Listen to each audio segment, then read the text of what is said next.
tidak tunduk pada kepentingan-kepentingan asing yang memaksa kita. Tapi sayang Pak, di bidang kesehatan kita telah tunduk pada kepentingan global. Sudah tunduk sejak tahun 2023 Pak. Karena ini sangat berbahaya. Kemarin Tempo mengatakan bahwa ada seseorang yang mengatakan bahwa Indonesia telah tunduk pada kepentingan asing. Dan itu gambarnya Bu Sri Mulyani di dalam WEF.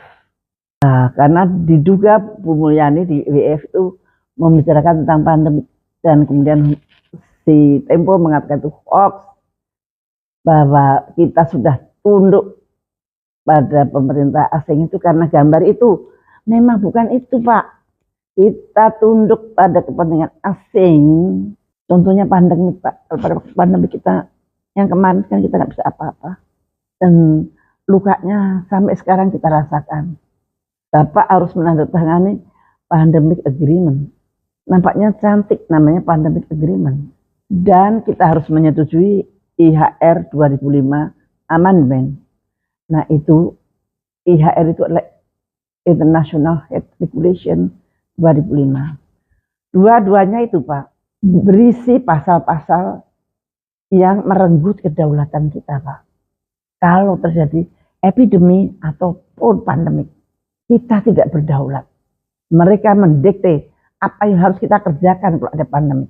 Mereka mendikte apa yang harus kita beli dari mereka pada waktu kita pandemik.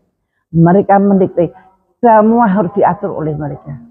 Jadi kita tidak mempunyai kedaulatan untuk melindungi rakyat kita sendiri. Dengan cara kita nggak boleh, harus ikut mereka. Semuanya. Dan nanti ujung-ujungnya kita harus utang lagi dan utang lagi. Dengan dalih karena kita sudah menandatangani itu Pak.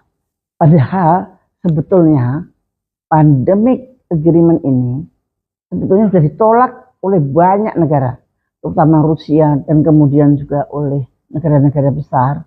Dan juga sekarang Amerika pun juga tidak mau. Mereka tidak mau. Yang namanya Presiden Trump itu mengatakan bahwa dia akan keluar dari WHO. Karena salah satu alasannya adalah karena dia tidak mau pandemic agreement ini menggerus kedaulatan nasional Amerika. Bayangin saja, Presiden Trump saja khawatir bahwa pandemic agreement akan menggerus kedaulatan nasionalnya mereka. Kok kita kok tenang-tenang saja Pak? Yang lebih mengerikan lagi, Indonesia di bawah pemerintahan yang kemarin, misalnya Pak Jokowi, itu Menteri Kesehatan dan Menteri Luar Negeri. Itu Indonesia itu sebagai co-sponsornya Amerika untuk membuat pandemic agreement. Aneh kan? Padahal Amerika sendiri sebetulnya tidak menyetujui itu. Nah, tapi kita sudah terlanjur menjadi co-chair atau co-sponsor Pak.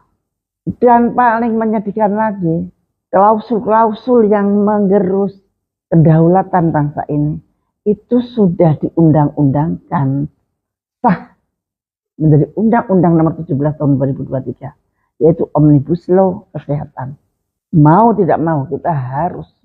Ini buktinya kalau kita sudah tunduk pada kepentingan asing adalah Undang-Undang Omnibus Law Kesehatan. Kalau kita mendiamkan undang-undang ini sampai nanti ada pandemi, nah kerugian bukan hanya pada harta, tapi pada nyawa bangsa ini Pak. Saya tidak mau Bapak yang sudah capek-capek membangun semangat nasionalisme yang sebenarnya gencar nanti akan terhapus oleh pandemi yang akan datang. Mohon Bapak perhatikan hal ini.